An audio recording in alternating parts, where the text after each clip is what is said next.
आपने आजकल एक बात नोट की होगी कि पर्यावरण के बारे में बात करना, क्लाइमेट चेंज के बारे में बात करना बहुत फैशनेबल है। और हमारे देश ही नहीं बल्कि पूरी दुनिया में जो 5 स्टार एक्टिविस्ट्स हैं, जो बड़े बड़े एनजीओज़ हैं, वो क्लाइमेट चेंज के बारे में बात करना चाहते हैं, जागरूकता फैलाना चाहते हैं। बड़े बड़े सेमिनार्स वहाँ पर किए जाते हैं और ये सारे काम करके बहुत सारे कार्यकर्ता तो ऐसे हैं जो बड़े बड़े सेलिब्रिटीज़ बन गए हैं, जिन्होंने बहुत पैसा कमा लिया है, नाम और शोहरत कमा ली है, और ये सब कुछ आजकल बहुत फैशन में है। आपने ये भी देखा होगा कि दिल्ली के आसपास जो किसानों का आंदोलन चल रहा है, उस आंदोलन में भी कैसे दुनिया भर के जो पर्यावरण को लेकर काम करने वाले लोग हैं, एक्टिविस्ट हैं, वो जुड़ते जा रहे हैं। उनमें एक नाम, बड़ा मशहूर नाम है ग्रेटा थनबर्ग का, जिन्होंने एक टूल किट भी गलती से सोशल मीडिया पर डाल दिया था। ग्रेटा थनबर्ग को क्लाइमेट चेंज में बहुत इंटरेस्ट है, बड़ी दिलचस्पी है, पर्यावरण में उन्हें बहुत दिलचस्पी है। लेकिन ये जितने भी इस तरह के जो कार्यकर्ता होते हैं, एक्टिविस्ट होते हैं, ये सही जगह पर कभी नहीं बोलते और सिर्फ वहाँ पर बोलते हैं जहाँ इन्हें बोलने से फ़ायदा होता है। आज हम आपको पर्यावरण से जुड़ी एक बहुत बड़ी कहानी बताने वाले हैं, जो पश्चिम बंगाल में गंगा सागर से आई है। गंगा सागर पर हमारे जो सहयोगी हैं विशाल पांडे खुद गंगा सागर गए और वहाँ पर कैसे समुद्र का जो पानी है वो धीरे धीरे धीरे ज़मीन को काट के आगे बढ़ता जा रहा है और ज़मीन कटती चली जा रही है। लेकिन ग्रेटा थनबर्ग को और उनके जैसे और बहुत सारे जो पर्यावरणविद हैं, उन्हें इस तरह के विषय उठाने में कोई दिलचस्पी नहीं। और आपको दूसरे जो पर्यावरण के कार्यकर्ता हैं, उनकी तरफ से भी ना तो कोई ट्वीट आपको दिखाई देगा, ना उनकी तरफ से कोई ऐसा कैंपेन दिखाई देगा, और ना ही इस चीज़ को लेकर कभी वो कोई टूल किट लेकर आपके सामने आएंगे। तो आज जो अगली खबर हम आपको बताना चाहते हैं वो असली पर्यावरण की असली समस्या से जुड़ी हुई है। ये 5 स्टार पर्यावरण की 5 स्टार स्टोरी नहीं है और सुनी सुनाई बात नहीं है, क्योंकि विशाल खुद वहाँ पर गए हैं। विशाल, अब आप बताइए। सुधीर जी, गंगा सागर के बारे में कहा जाता है कि हर तीर्थ बार बार, गंगा सागर एक बार। तो ये सनातन और हिंदू धर्म में इसका बहुत महत्व है, लेकिन इस पर खतरा ये आ गया है जलवायु परिवर्तन के कारण कि समुद्र का पानी धीरे धीरे आगे बढ़ता जा रहा है और ज़मीन कटती जा रही है। जो गंगा सागर विकास प्राधिकरण के अधिकारी हैं, उन्होंने हमसे बातचीत में बताया कि आने वाले 5 साल में अगर कोई बड़ा प्लान नहीं तैयार किया गया तो ये पानी मंदिर तक पहुंच जाएगा और तीर्थ क्षेत्र पर सबसे बड़ा संकट है। और कारण उन्होंने बताया जलवायु परिवर्तन, यही सबसे बड़ा कारण है। और हमने भी वहां पर देखा कि 50 मीटर 60 मीटर पानी हर साल बढ़ता जा रहा है। जो पहले दुकानें काफ़ी अंदर लगा करती थी, अब वहाँ पर पानी है और उन्हें और मंदिर की तरफ आना पड़ा है। तो एक ये बहुत अजीब तरह की स्थिति वहाँ पर हुई पड़ी है। लोग परेशान हैं क्योंकि पूरा आइलैंड है, हमारी गाड़ी भी वहाँ तक नहीं जा सकती थी, हमें भी नाव से जाना पड़ा था। तो ऐसी स्थिति में ऐसी जगह आप जाते ही क्यों हैं? क्योंकि जो देश के बड़े बड़े डिज़ाइनर पत्रकार हैं वो तो ऐसी जगह जाते ही नहीं है, तो फिर आपको भी नहीं, आप भी यहीं कोलकाता में ही आसपास कहीं घूम के रिपोर्टिंग कर सकते थे। लेकिन सुधीर जी, जो हमारे डीएनए के दर्शक हैं, जो हमारी ग्राउंड रिपोर्ट देखते हैं, उन तक ये चीज़ पहुंचानी बहुत ज़रूरी है, क्योंकि गंगा सागर पर सबसे बड़ा संकट आने वाला है। और इसीलिए हमने फैसला किया कि कम से कम वक्त रहते अगर केंद्र सरकार, राज्य सरकार इस पर कोई एक होमवर्क तैयार कर ले, कोई प्लान तैयार कर ले, तो गंगा सागर को बचाया जा सकता है। तो अब आप गंगा सागर की ये खास ग्राउंड रिपोर्ट देखिए और फिर हम आगे की बात आपसे करेंगे।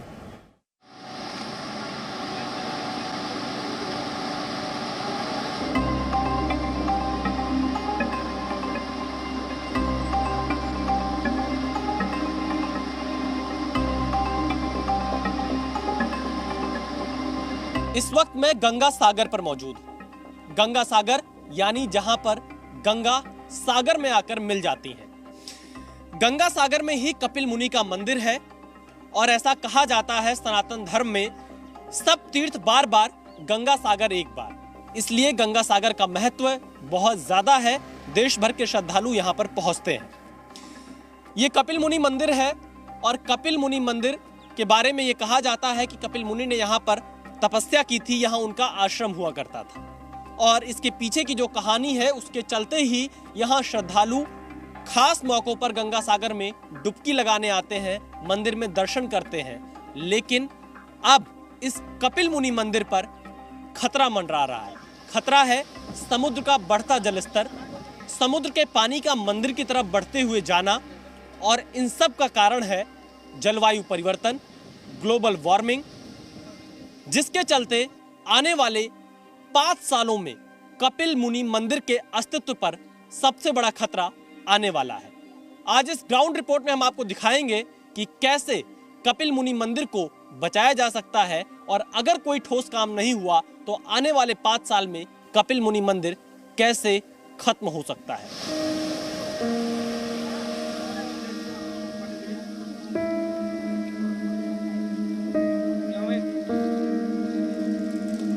आपने क्या देखा जब से आप पिछले 1 साल से आए हैं? किस रफ्तार से समुद्र का पानी बढ़ रहा है मंदिर की तरफ? पिछले साल आपको पता होगा कि अम्फान नामक एक सुपर साइक्लोन यहाँ से गुजरा हुआ था, तो उसके चलते यहाँ का जो तट है वो लगभग 40 से 50 मीटर जहाँ था उससे पीछे आ गया है, यानी मंदिर के करीब आ गया है।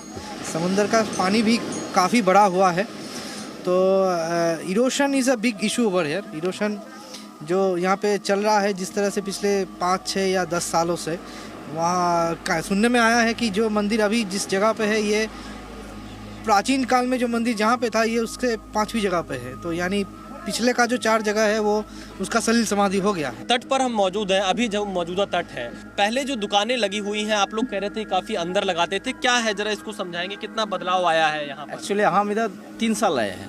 3 साल पहले जो देखे थे, ये जो दुकान देखे हैं, ये दुकान और पीछे था, मतलब और 60, 70, 80 मीटर पीछे में, मतलब और ज़्यादा था उधर अंदर पानी की। हाँ, पानी का था, लेकिन अभी वो जो है धीरे धीरे नज़दीक आ जा रहा है। I am working there since 1993-94 and I have seen the beach was very much natural and that was with slope, gentle slope.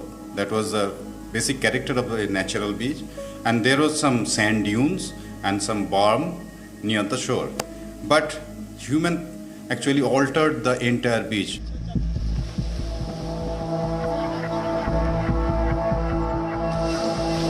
तो वो सब चौड़ा था, ये तो खा के तो इधर सामने आ गया, पानी सामने आ गया। ये दुकान वो टान लिया था, तो ये अभी तो ये दुकान नया बना रहा है। हम लोग परेशान में है, सरकार को बोल रहे हैं जे वो इसमें लगा दो, कुछ होगा तो पानी कैसे रोध करना चाहिए, ऐसा बोल रहे हैं हम लोग सरकार को। सरकार देखेंगे क्या करेंगे। यहाँ पर ऊंचे ऊंचे टीले बने हुए हैं, ये फिलहाल आपको बहुत दूर दिखाई पड़ेंगे और मंदिर के नजदीक दिखाई पड़ेंगे, लेकिन अब से ठीक 1 साल पहले यानी 2020 जनवरी में अगर आप देखेंगे, जनवरी फरवरी के महीने में, तो ये जहां पीले खंभे आपको दिखाई दे रहे हैं, इन पीले खंभों तक ये बालू के टीले हुआ करते थे। यहां तक कंट्रोल रूम बनाया जाता था, यहां तक मेला का क्षेत्र बनाया जाता था, लेकिन इसी 1 साल में लगभग 100 मीटर पीछे इन्हें अपने आप को करना पड़ा है। गंगा सागर में समुद्र के बीच में मौजूद हूं, यहां से वो किनारा लगभग आप ये मान सकते हैं कि 250 से 300 मीटर होगा, और वहां से मंदिर का जो स्थान है वो लगभग 600 मीटर के आसपास होगा। अब यहाँ पर जो प्लान सरकार की तरफ से तैयार किया जा रहा है, यानी एक बैरियर बनाया जाएगा ठीक इसी स्थान पर जहां पर इस वक्त हमारी नाव मौजूद है। यह बैरियर समुद्र के अंदर होगा, यानी नीचे एक दीवार बनाने की तैयारी चल रही जो कि इको फ्रेंडली होगी। लगभग 1.5 से 2 किलोमीटर लंबी यह दीवार होगी जिसे बैरियर के तौर पर जाना जाएगा, जिसका नाम है जियो टेक्सटाइल रीफ, और ये लो टाइड लेवल पर बनाया जाएगा। जी न्यूज़ की टीम ग्राउंड जीरो पर पहुंचकर यह खबर इसीलिए दिखा रही है ताकि अपनी इस मिट्टी की, अपनी इस जगह की, इतने बड़े तीर्थ स्थल की रक्षा जरूर की जा सके और सरकारें इसके लिए कोई मेगा प्लान तैयार करें ताकि भविष्य में इस खतरे से बचा जा सके। कैमरामैन एस जयदीप के साथ विशाल पांडे, जी मीडिया, गंगा सागर, पश्चिम बंगाल। टेलीविज़न न्यूज़ के उद्योग में प्रयोग करना बड़ा खतरनाक माना जाता है, बड़ा रिस्की माना जाता है, और इसीलिए आपने देखा होगा लोग प्रयोग नहीं करना चाहते। लेकिन हमने कल भी आपसे कहा था कि पिछले कई दिनों, हफ्तों और महीनों से आप लगातार नकारात्मक खबरें देख रहे हैं। किसान आंदोलन की खबरें देख रहे हैं और आंदोलन जीवियों की आप खबरें देख रहे हैं, और आप भी देखते देखते एक तो बोर हो चुके होंगे, दूसरा देखते देखते आपको बड़ी नाराज़गी और बड़ा क्रोध भी आता होगा कि ऐसा लगता है शायद हमारे देश में कुछ अच्छा हो ही नहीं रहा है, हमारे देश में कोई और अच्छी खबर कहीं से आ ही नहीं रही है। एक तो ये कि कुछ शुभ नहीं हो रहा, कुछ अच्छा नहीं हो रहा, दूसरा और हमारे देश के जो मुद्दे हैं वो कहीं खो गए हैं। तो एक प्रयोग कल हमने आपके लिए किया था जब हमने आपको सकारात्मक खबरें दिखाई थी और 2 ऐसे लोगों से मिलवाया था जो आपको प्रेरणा दे सकते हैं और इच्छा शक्ति दे सकते हैं। और आज उसी प्रयोग को आगे बढ़ाते हुए हम स्टूडियो से बाहर निकले हैं और हम कोलकाता आए हैं। ग्राउंड रिपोर्टिंग अब हमारे देश में ख़त्म होती जा रही है और ग्राउंड रिपोर्टिंग भी ऐसी जगह जहाँ पर कोई जाना ना चाहे, जहाँ पर पहुँचना बहुत मुश्किल हो, हम उस परंपरा को वापस लेकर आना चाहते हैं। तो आज हमने एक नया प्रयोग किया जहाँ हमने आपको ग्राउंड रिपोर्ट्स दिखाई हैं। उम्मीद करते हैं कि ये जो सारे नए नए प्रयोग हम कर रहे हैं आपको पसंद आ रहे होंगे और आने वाले समय में आप और हम मिलकर इस देश के एजेंडे को बदल पाएंगे, इसे ज़्यादा सकारात्मक बना पाएंगे। Presenting V News app available on Google Play and App Store. Download it now.